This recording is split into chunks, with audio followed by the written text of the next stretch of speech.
بسم اللہ الرحمن الرحیم۔ ذی الحجہ کے مہینے میں ایام تشریق جن دنوں کو کہا جاتا ہے اس میں تکبیرات تشریق کا پڑھنا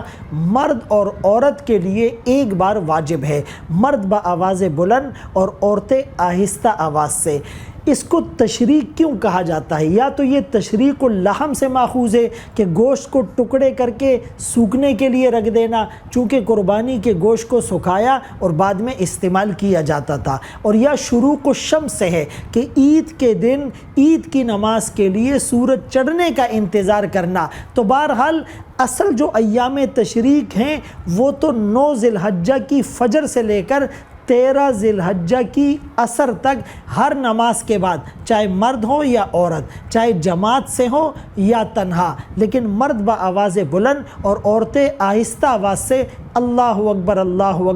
لا الہ الا اللہ واللہ اکبر وللہ الحمد یہ پڑھنا واجب ہے۔ البتہ 9 ذی الحجہ کو ایام تشریق میں شامل کرنا یہ تغلیباً ہے، چونکہ 9 کو تو قربانی نہیں ہوتی، 9 کو تو عید کی نماز بھی نہیں ہوتی، لیکن رسول اللہ صلی اللہ علیہ وسلم سے دارقطنی اور روایات میں ثابت ہیں کہ آپ 9 ذی الحجہ کی فجر سے اس کا آغاز فرمایا کرتے